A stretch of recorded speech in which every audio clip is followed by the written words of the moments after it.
How to Survive a Nirjanam Place by Krishna's Mercy. Sarvan bhogan parityagya bhartr sneha balatkrita achintayitva dukhani pravishta nirjanam vanam.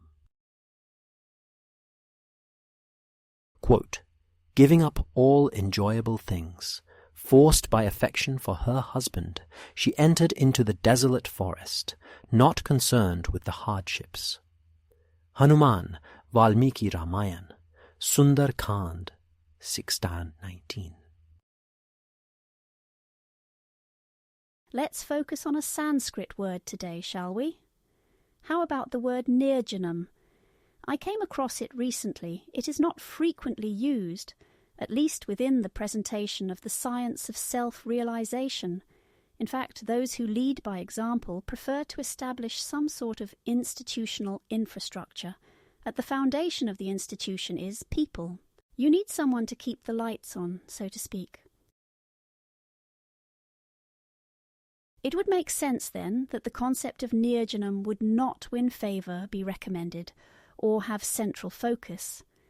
From what I have found, Nirjanam translates to desolate or isolated. To me, the literal translation makes more sense. Janam refers to people. Nir is a negation. Nirjanam is therefore a place or circumstance devoid of people. Say what you will about others, I think a single person has a value beyond measure. Sure, my friend gets on my nerves sometimes. The patrons at the local store sometimes say nasty things.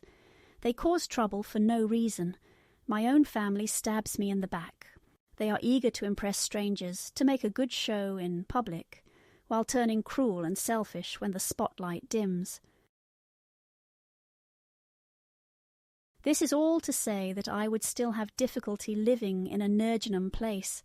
They punish the worst criminals with solitary confinement for a reason. People are a sign of life.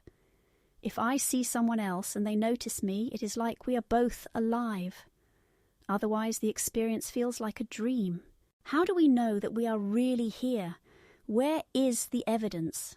Well, it is in the response of other people, wouldn't you say?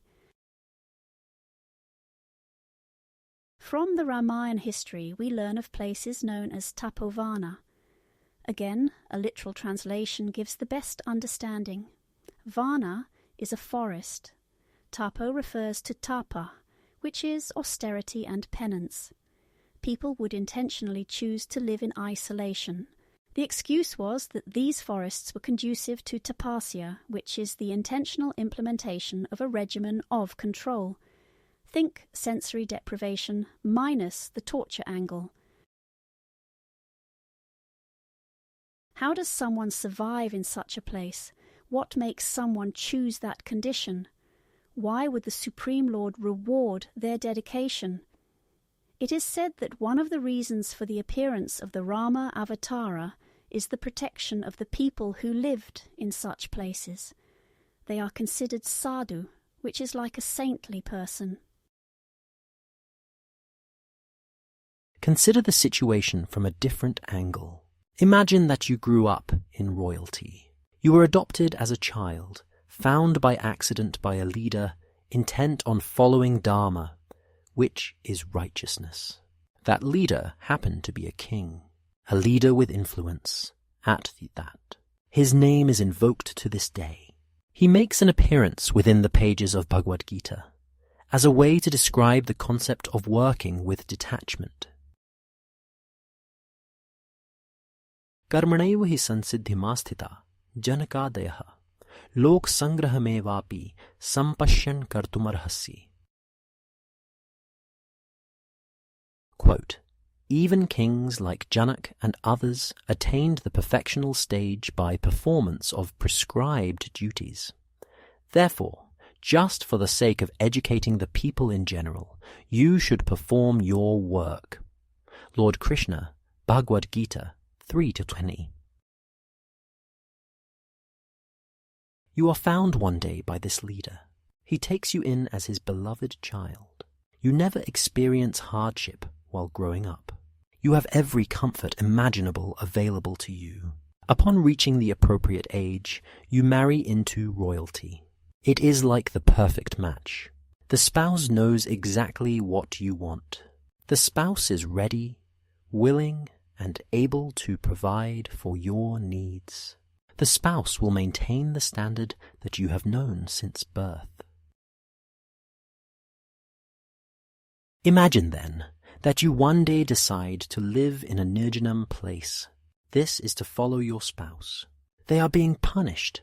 They did nothing wrong, but sometimes there is collateral damage from feuds within a family.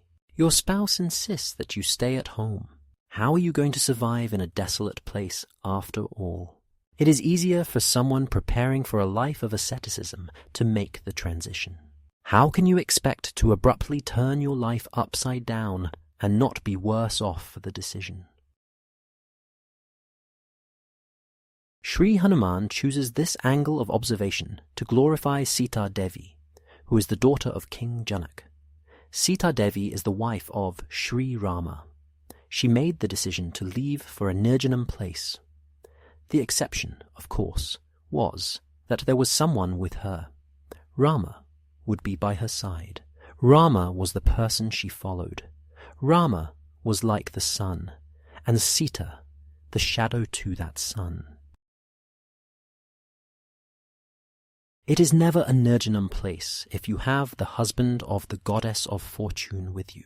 Saintly people recognize this through their attachment to the holy name. If they happen to be all alone, without others around to offer support, they can at least stay with transcendence through remembrance, glorification, and speech. Hare Krishna, Krishna Krishna, Hare Hare, Hare Ram, Ram Ram, Hare Hare. In closing, never a hardship to face, now towards Nirjanam place. A change abrupt and strong, but ready for adventure long, since husband by her side, Sita, like in home to reside. The way of the sadhu explaining, how higher platform attaining,